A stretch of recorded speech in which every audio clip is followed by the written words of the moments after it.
Hello everyone, my name is Vishal Shukla. I am working in Institute of Technology and Management as an assistant professor in Department of Mechanical Engineering. आज हम discuss करेंगे for program BTech branch mechanical 7 sem final year subject ME 703 operation research and supply chain unit first में simplex method. ये इसका part 1 है. Overall this is the 10th lecture of this subject.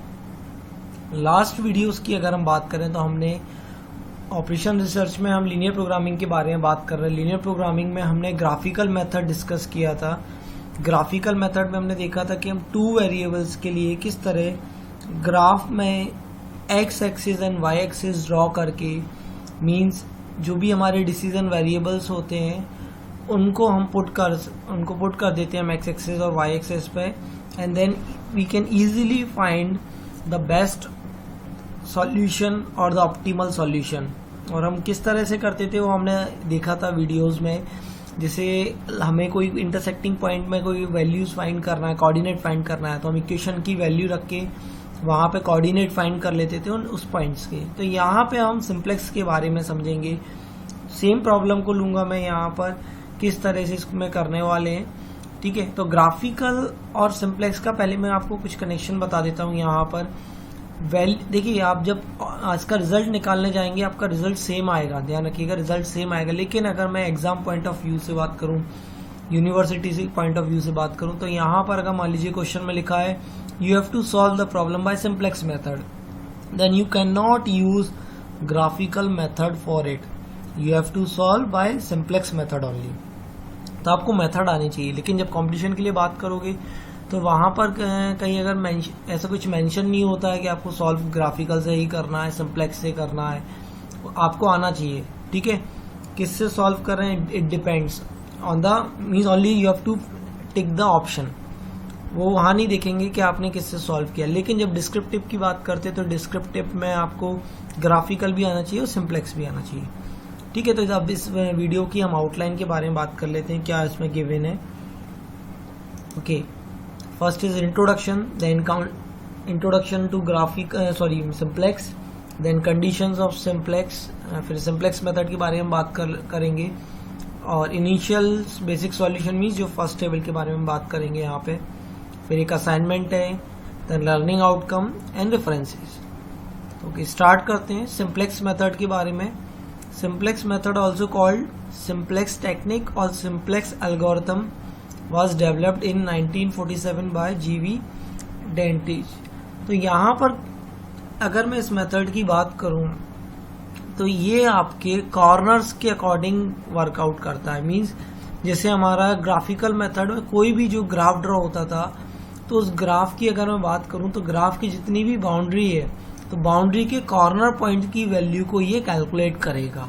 ठीक है, ऐसा नहीं है कि उस बाउंड्री में ये सिंप्लेक्स मेथड किसी भी पॉइंट को लेके और वैल्यू सॉल्व करके आपको आंसर दे दे. नहीं, ये सिर्फ कॉर्नर पॉइंट्स पे वर्कआउट करेगा और कॉर्नर पॉइंट से हमको सॉल्यूशन देना स्टार्ट करेगा. ध्यान रखना, आपका जब भी सिंप्लेक्स मेथड स्टार्ट होता है it is always start with origin. Means वहां पर एक्स और वाई की वैल्यू हम 0 लेते हैं, ओरिजिन से हम स्टार्ट करते हैं. ठीक है, और जब तक हमको बेस्ट सॉल्यूशन नहीं मिल जाता या ऑप्टिमल सॉल्यूशन नहीं मिल जाता, हम कंटिन्यूअस सेम स्टेप को रिपीट करते जाते हैं. The simplex method provides an algorithm which consist in moving from one vertex of the region of feasible solution and another in such a manner that the value of the objective function at the succeeding vertex is less in a minimization problem और मोर इन अ maximisation problem. तो ये depend करता है कि आप question maximisation का है या मिनिमाइजेशन का. अगर मैक्सिमाइजेशन का होगा तो हमें मैक्सिमम वैल्यू चाहिए वहां पर, मिनिमाइजेशन का होगा तो मिनिमम वैल्यू चाहिए. ठीक है, और इस तरह से हम प्रोसीजर को कंटिन्यू करते रहते हैं. Condition, the basis of the simplex method consist of 2 fundamental condition. The feasible condition, it ensures that if the starting solution is basic feasible, only basic feasible solution will be obtained during computation. Second, the optimality condition, it guaranteed that only better solution as compare to the current solution will be encountered. तो यहाँ पे क्या मतलब हुआ, जो best solution हमें मिलता है हम उसी को कंप्यूट करते हैं, और यहाँ पर सेकंड वाले में जो ऑप्टिमलिटी कंडीशन हम जो लगाते हैं यहाँ पे चेक करते हैं, उससे हमको बेटर सॉल्यूशन मिलता जाता है। ठीक है, तो ये कंडीशन हो गई। अब इसके बाद हम डिस्कस करेंगे, देखेंगे सिंप्लेक्स मेथड को। ठीक है, तो हम देखते हैं यहाँ पर सिंप्लेक्स मेथड, और इसमें जो मैं प्रॉब्लम ले रहा हूँ इस प्रॉब्लम को ऑलरेडी हम ग्राफिकल मेथड से सॉल्व कर चुके हैं। तो यहाँ पर आप देख रहे हैं z maximum is equal to 3x1 plus 5x2। तो ये आपका ऑब्जेक्टिव फंक्शन है। दीज आर द कंस्ट्रेंट, ये कंस्ट्रेंट यूज़ हो रहे हैं हमारे यहाँ पर।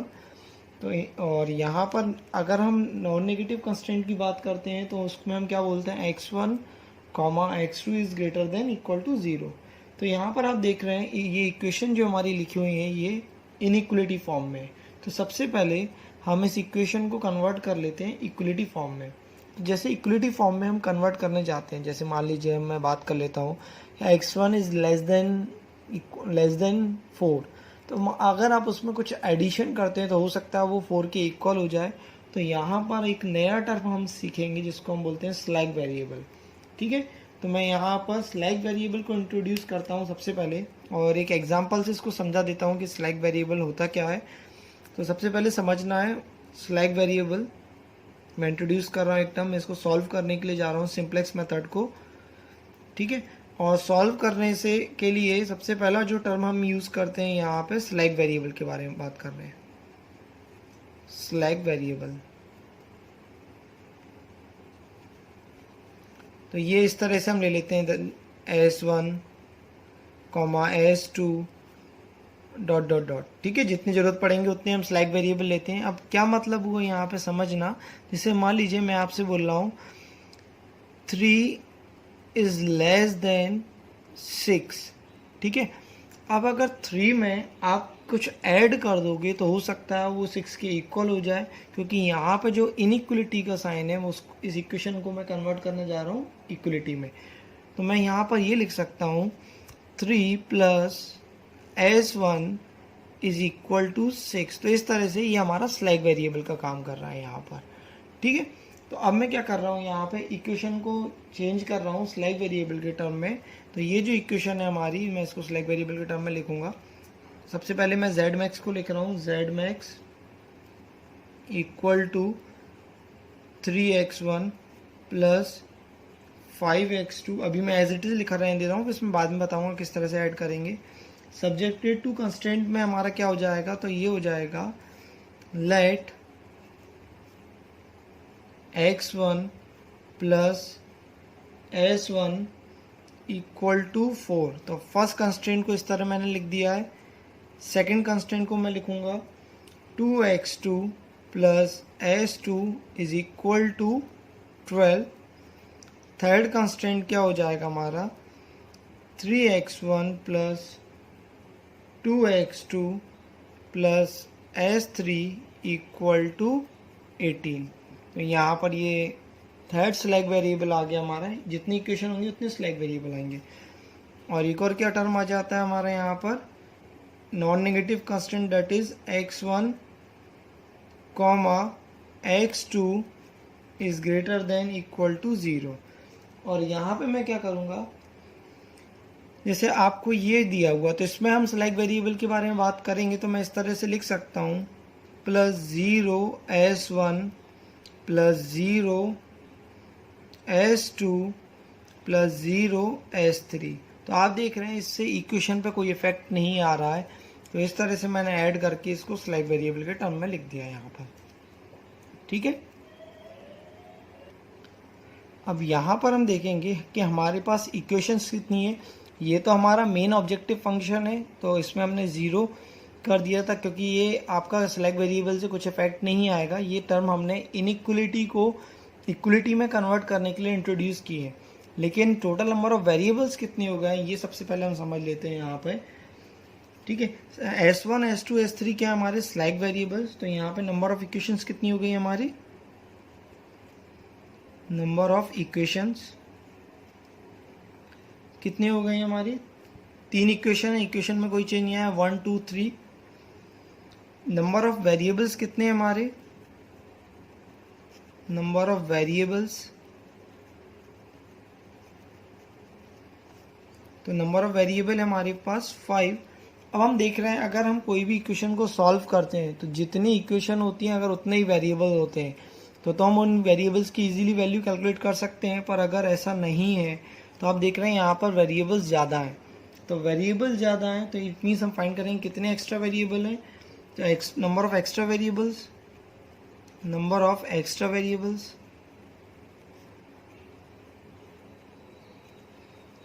तो ये हो जाएगा 5 माइनस 3 कितना हो जाएगा 2। ठीक है, तो यहाँ पर अब अगर हमारे पास दो एक्स्ट्रा वेरिएबल हैं तो क्या करना पड़ेगा, अगर हमको सॉल्यूशन चाहिए तो हमको एक्स्ट्रा वेरिएबल्स को ज़ीरो पुट करना पड़ेगा। ठीक है, समझ में आ रहा है आपको, ये जो एक्स्ट्रा वेरिएबल है इनको हमको ज़ीरो एज्यूम करना पड़ेगा तभी हमको सॉल्यूशन मिल पाएगा। अब किस तरह से हम ज़ीरो पुट करेंगे, किसको ज़ीरो पुट करेंगे ये हमको समझना पड़ेगा। जैसे फॉर एग्जांपल मैं यहाँ पर अगर x1 और x2 को, अगर ये टोटल वेरिएबल मेरे पास 5 है, x1 x2 s1 s2 s3। ठीक है, तो मैं यहाँ पे क्या कर लेता हूँ, मान लो मैं x1 और x2 को ज़ीरो कर लेता हूँ। सबसे पहले मैं x1 और x2 को ज़ीरो पुट कर देता हूँ यहाँ पर, तो यहाँ पर हमें तीनों s1 s2 और s3 की वैल्यू पता चल जाएगी। तो मैं जब इनको ज़ीरो पुट कर दूंगा तो s1 की वैल्यू कितनी हो जाएगी 4 हो जाएगी, s2 की वैल्यू कितनी हो जाएगी 12 हो जाएगी, s3 की वैल्यू कितनी हो जाएगी 18 हो जाएगी। लेकिन z जब हम z में पुट करने जाएंगे तो z की वैल्यू कितनी आएगी 0 आएगी। ठीक है, तो इस तरह से हम बार पुट करके चेक करते जाएंगे कि जब तक हमको बेस्ट ऑप्टिमल सॉल्यूशन नहीं मिल जाता है। तो कितने तरीके से इस प्रॉब्लम को सॉल्व कर सकते हैं तो वो हम फाइंड करेंगे यहाँ पे। तो यहाँ पे कितने नंबर ऑफ वेज हैं, ठीक है, तो मैं यहाँ पे मेंशन कर देता हूँ नोट पॉइंट में, ये बहुत इंपॉर्टेंट नोट पॉइंट है। Number of ways, number of ways कितने तरीके हैं यहाँ पे सॉल्यूशन को फाइंड करने के, तो क्या हो जाएगा 5C2। क्यों 5C2, क्योंकि टोटल नंबर ऑफ वेरिएबल कितने हमारे पास 5 है, एक्स्ट्रा वेरिएबल कितने हैं 2 है, तो यहाँ पे कितने वेज आ गए हमारे पास 10 वेज, मतलब 10 तरीके हैं इस पूरे को सॉल्व करने के। तो कितने सॉल्यूशन मिल जाएंगे हमें, टोटल 10 सॉल्यूशन आएगा हमारे पास। ठीक है, तो ये इंपॉर्टेंट नोट पॉइंट हो गया, ये फर्स्ट नोट पॉइंट हो गया हमारा, ये फर्स्ट नोट पॉइंट हो गया। अब अगर आपसे पूछा जाए यहाँ पे कितने नंबर ऑफ सॉल्यूशन हो जाएंगे, तो नंबर ऑफ सॉल्यूशन भी हमारे पास कितने होंगे 10। नंबर ऑफ सॉल्यूशंस, तो ये भी कितने हो जाएंगे 10 हो जाएगा, क्योंकि जब 10 वेज हैं हमारे पास, मीन्स 10 तरीके से हम बार बार पुट करेंगे, एक बार इसको ज़ीरो करेंगे फिर दूसरे को ज़ीरो करेंगे, तो 10 वेज होंगे तो 10 सॉल्यूशन आएंगे। अब उस 10 सॉल्यूशन में हमें फाइंड करना है हमारा बेस्ट सॉल्यूशन। ठीक है, तो हमारा कितने बेस्ट सॉल्यूशन होगा, there will be only one best solution, but there will be only one best or optimal solution।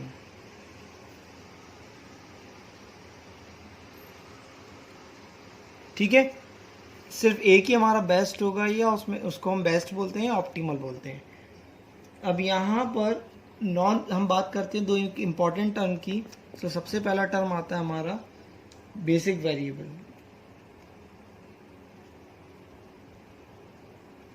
Basis. ठीक है, तो ये हो जाता है हमारा variable whose value is obtained, whose value is obtained।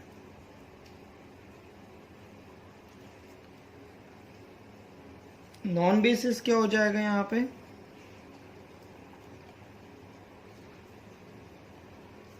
Variable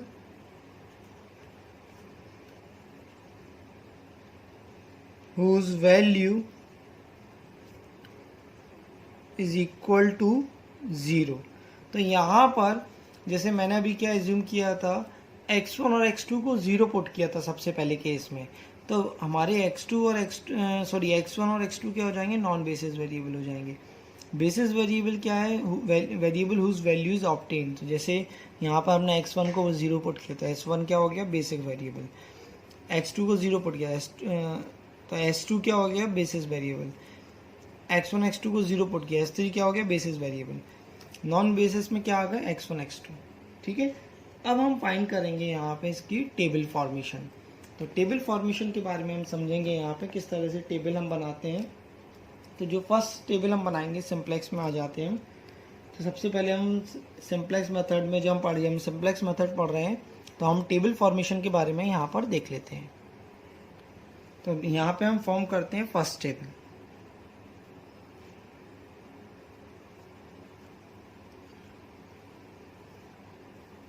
ठीक है, तो फर्स्ट टेबल में मैं सबसे पहले लिख रहा हूं यहाँ पे बेसिस।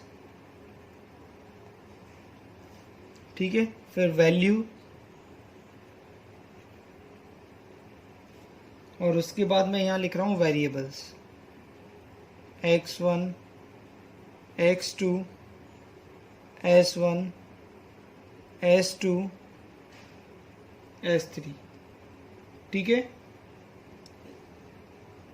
यहाँ पर आ जाएगा आपका ci, और यहाँ मैं ले लेता हूँ cj। ठीक है, बेसिस में कौन से आ जाते हैं जिनकी वैल्यू हम फाइंड करते हैं। ठीक है, तो मैं अभी एज्यूम कर रहा हूँ मैं इस टेबल के लिए एज्यूम कर रहा हूँ late x1 and x2 is 0। जब x1 और s2 0 हो जाएंगे तो बेसिस में कौन कौन से आ जाएंगे हमारे टर्म, s1 s2 और s3 टर्म आ जाएंगे। ठीक है, मैं यहाँ साथ में रखते जाऊँगा, ध्यान रखिएगा। मैं x1 और x2 को अभी 0 पुट कर रहा हूँ, तो बेसिस में कौन से वैल्यू आ जाएंगे, हमारे वेरिएबल्स आ जाएंगे s1 s2 और ये s3। ठीक है, अब इनकी वैल्यू क्या होंगी, सबसे पहले हम इनकी वैल्यू पुट कर लेते हैं। x1 को 0 रख रहा हूं मैं, तो s1 की वैल्यू कितनी हो गई, 4। x2 को मैं 0 रख रहा हूं, तो s2 की वैल्यू कितनी हो गई है, 12। x1 x2 0 है हमारा, तो s3 की वैल्यू कितनी हो गई, 18। ठीक है, अब यहाँ पर cj में हम रखते हैं जो हमारे ऑब्जेक्टिव फंक्शन में x1 x2 s1 s2 s3 के कोफिशिएंट होते हैं, वो हम पुट करेंगे। तो 3 का x1 का कोफिशिएंट कितना है हमारा, 3। x2 का कोफिशिएंट कितना है हमारा, 5। s1 का कोफिशिएंट है हमारा 0, s2 का कोफिशिएंट है 0, और s3 का कोफिशिएंट है हमारा 0। ठीक है, अब आ जाते हैं यहाँ पर फर्स्ट इक्वेशन में जो इनके कोफिशिएंट होंगे वो हम पुट करते जाएंगे, इन वेरिएबल्स के कोफिशिएंट हम पुट करते जाएंगे इक्वेशन वाइज। तो फर्स्ट इक्वेशन में x1 का कोफिशिएंट कितना है, 1। ठीक है, x2 का कोफिशिएंट कितना है, 0। s1 का कोफिशिएंट है 1, s2 का कोफिशिएंट है 0, और s3 का कोफिशिएंट है 0। सेकेंड इक्वेशन, x1 का कोफिशिएंट है 0, x2 का कोफिशिएंट है 2, s1 का 0 है। देखते जाना है साथ में, यहाँ पे सेकंड इक्वेशन को साथ में समझते जाएंगे तभी क्लियर होगा आपको। s2 का कोफिशिएंट है 1, s3 का कोफिशिएंट है यहाँ पे 0। तो ये सेकंड इक्वेशन है हमारी। Third equation means third constant, x1 का कोफिशिएंट है 3, x2 का कोफिशिएंट है 2, s1 का कोफिशिएंट है 0, s2 का कोफिशिएंट है 0, और s3 का कोफिशिएंट है 1। तो 0 0 1। ठीक है, ये हमने यहाँ पे पुट कर दिया है। अब मैं यहाँ पे पुट करता हूँ, zj आ जाएगा यहाँ पे, मैं zj ले लेता हूँ। ठीक है, zj, और नीचे आता है आपका cj माइनस zj। ये इस तरह से हमारी टेबल बनती है। ठीक है, तो मैं सबसे पहले यहाँ पे ZJ लिखा और यहाँ पे मैं टाइप कर रहा हूँ CJ माइनस ZJ। ठीक है, इस तरह से हम फिल करते जाएंगे। अब यहाँ पे जो CI की वैल्यू की सबसे पहले मैं बात कर लेता हूँ। यहाँ पर CI में क्या आएगा, अब CI में जो हमारे बेसिस की वैल्यू लिखी हुई है S1 S2 S3, इनमें इनके जो कोफिशिएंट हमने CJ में लिखे हुए हैं वही कोफिशिएंट की वैल्यू यहाँ पर आ जाएगी। तो 0, क्योंकि S1 का कोफिशिएंट है 0, S2 का कोफिशिएंट भी 0 है। Z में ये Z वाले टर्म हम लिख रहे हैं, ध्यान रखिएगा, Z के कोफिशिएंट हम यहाँ पे लिख रहे हैं और ये भी आ जाएगी 0, S3 का कोफिशिएंट भी 0। अब आ जाते हैं ZJ। तो ZJ कैसे फाइंड करते हैं, ZJ हम फाइंड करते हैं यहाँ पर, देख लीजिए एक बार आप। तो यहाँ पर ZJ को फाइंड करने के लिए हम क्या करते हैं, CI और X1 की जो वैल्यू है उसका मल्टीप्लाई करेंगे। ठीक है, फिर CI और X2, यहाँ पर X1 की ये जो वैल्यू है इस कॉलम में ये मल्टीप्लाई करेंगे और ऐड करते जाएंगे। फिर CI प्लस ये जो वैल्यू है आपकी ये मल्टीप्लाई, और इस पूरे में को ऐड करने का जो वैल्यू आएगी वो हम लिखेंगे। तो 0 का मल्टीप्लाई इसमें करेंगे, 0 का मल्टीप्लाई इसमें करेंगे, 0 का मल्टीप्लाई और ऐड करेंगे तो आंसर कितना आएगा, 0। तो इस तरह से हम देख रहे हैं CI में सब में 0 है, तो और ऐड करने पे हमें सब में क्या मिलेगा, 0 ही मिलेगा। तो ये 0 आ जाएगा हमारा यहाँ पे। ठीक है, अब हम बात कर लेते हैं CJ माइनस ZJ। तो ये क्या हो गया, 3 माइनस 0, 5 माइनस 0, 0 0 0। ठीक है, तो ये फर्स्ट टेबल हमने बना लिए यहाँ पे। अब कुछ इंपॉर्टेंट टर्म में फर्स्ट जो नोट पॉइंट हैं वो फर्स्ट टेबल के बारे में मैं यहाँ पे मेंशन कर देता हूँ, ध्यान रखिएगा। मैं यहाँ इंपॉर्टेंट पॉइंट मेंशन कर रहा हूँ। सबसे पहले ये हमारी टेबल कंप्लीट हो गई, तो इसको मैं क्लोज कर देता हूँ।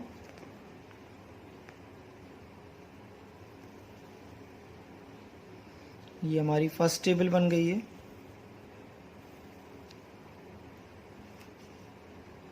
ठीक है, अब मैं यहाँ पे नोट पॉइंट मेंशन कर देता हूँ। यहाँ पे जो नोट पॉइंट आएंगे, इंपॉर्टेंट नोट पॉइंट, वो सबसे पहला नोट पॉइंट मैं यहाँ पे बता रहा हूँ।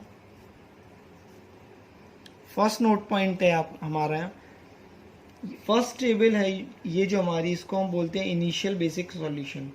ठीक है, इसको हम फर्स्ट सॉल्यूशन बोलते हैं या इनिशियल सॉल्यूशन बोलते हैं। First solution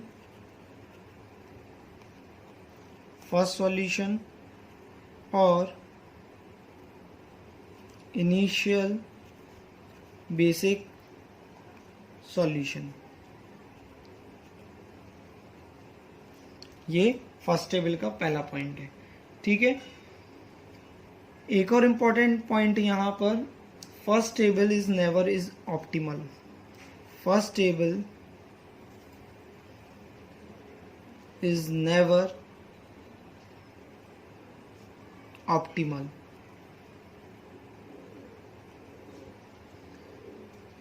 And it always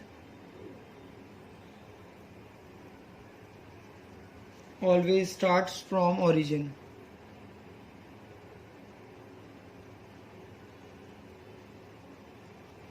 Always starts from origin. origin का मतलब क्या है, 0,0। ठीक है, 0,0 से स्टार्ट होता है, इसीलिए हमने यहाँ पर क्या एज्यूम किया था कि x1 और x2 की वैल्यू क्या होगी, हमारी 0 होगी यहाँ पर। ठीक है, तो फर्स्ट टेबल के बारे में अभी हमने यहाँ पर समझा। कुछ इंपॉर्टेंट टर्म है वो और हम यहाँ पे देखेंगे। तो सबसे पहले फर्स्ट टेबल हमने यहाँ पे देख ली, किस तरह से फर्स्ट टेबल हमारी फॉर्म होती है। ठीक है, फर्स्ट टेबल हमने इजीली फॉर्म कर लिया। फिर हम इसमें देखेंगे अब कि सेकंड टेबल को किस तरह से बनाएंगे यहाँ पर। ठीक है, और सेकंड टेबल अगर बनाना है तो कैसे बनाना है। ओके, तो हम यहाँ पर देखते हैं एक क्विक रिकैप इस वीडियो का। तो हमने यहाँ पर देखा सिंप्लेक्स मेथड स्टार्ट किया है आज। मैंने सेम प्रॉब्लम ली है जिसको हम ग्राफिकल मेथड से सॉल्व कर चुके हैं। सेम प्रॉब्लम लेने का मोटिव ये था यहाँ पर जो सॉल्यूशन हमने निकाला था, मैं यहाँ पर आपको सॉल्व करके बताऊंगा कि ये सेम सॉल्यूशन हमको देगा या नहीं देगा और किस तरह से देगा। कुछ इनमें रिलेशंस भी मैं आपको समझाऊंगा। तो यहाँ पर हमने देखा स्लैक वेरिएबल्स को इंट्रोड्यूस किया जाता है। इट डिपेंड्स कि कितने स्लैक वेरिएबल हमको इंट्रोड्यूस करने पड़ रहे हैं। स्लैक वेरिएबल का मतलब क्या होता है ये भी मैंने आपको बताया, जैसे 3 इज लेस देन 6। अब अगर यहाँ पे कोई एक मैं टर्म इंट्रोड्यूस कर दूं, क्योंकि इनइक्वलिटी दिया हुआ है यहाँ पे हमको, इनइक्वलिटी को जब हम इक्वलिटी में कन्वर्ट करते हैं तो हमको वहाँ पे कोई टर्म लगाना है। तो मैंने यहाँ टर्म लगा दिया 3 + S1 = 6। ये एक एग्जाम्पल लिया है। तो इस तरह से स्लैक वेरिएबल लिया। अब देखा हमने नंबर ऑफ इक्वेशन 3 है, वेरिएबल्स 5 हैं, तो एक्स्ट्रा वेरिएबल्स आ गए हमारे पास 2। अब जो भी एक्स्ट्रा वेरिएबल्स आते हैं उनको हमको 0 पुट करना पड़ता है, तभी हम इसको सॉल्व कर पाएंगे। तो ये एक मेथड है यहाँ पर कितने सॉल्यूशन या कितने वेज हैं, तो वो हो गया है कॉम्बिनेशन हमने लगाया 5C2, क्योंकि हमारे पास क्या है 5 वेरिएबल्स हैं और 2 एक्स्ट्रा वेरिएबल्स हैं, और उन एक्स्ट्रा वेरिएबल्स को हम 0 रखेंगे। तो कितने मेथड है आ गए हमारे पास 10 वेज आ जाएंगे, मीन्स नंबर ऑफ सॉल्यूशन 10 आ जाएंगे। लेकिन जो बेस्ट ऑप्टिमल होगा वो क्या होगा हमारा, हमें बेस्ट ऑप्टिमल ही लेना पड़ेगा और वो एक ही होगा। ठीक है, फिर यहाँ पे मैं बताया था बेसिक वेरिएबल और नॉन बेसिक वेरिएबल क्या होता है। फिर इस वीडियो में हमने देखा है किस तरह से हम इनिशियल टेबल को फॉर्म करते हैं, तो वो समझा है, पूरा कैलकुलेशन देख के हमने इसको सॉल्व किया है। फिर एक असाइनमेंट टास्क है इस वीडियो के लिए जो मैं आपको इस वीडियो के एंड में देके जा रहा हूँ। अभी तक जितने भी हमने इस प्रॉब्लम को सॉल्व किया है ग्राफिकल मेथड से, उस प्रॉब्लम को आप सिंप्लेक्स मेथड का यूज करके सिर्फ इसकी initial basic solution means first table आपको फॉर्म करना है। ये आपका इस वीडियो का टास्क है, ये असाइनमेंट है, क्योंकि अभी हमने आगे इसका पूरा नहीं पार्ट कंप्लीट नहीं किया है। आपको सिर्फ फर्स्ट टेबल बनाना है ग्राफिकल मेथड में जिन प्रॉब्लम्स को हम ऑलरेडी सॉल्व कर चुके हैं। Okay, so these are the learning outcomes of this videos. आप इन बुक्स को प्रेफर कर सकते हैं, ये रेफरेंसेस में आपको दी गई हुई हैं इस सब्जेक्ट के लिए, ताकि आपको और भी क्वेश्चंस मिल सकें प्रैक्टिस के लिए। So thank you student, thank you very much.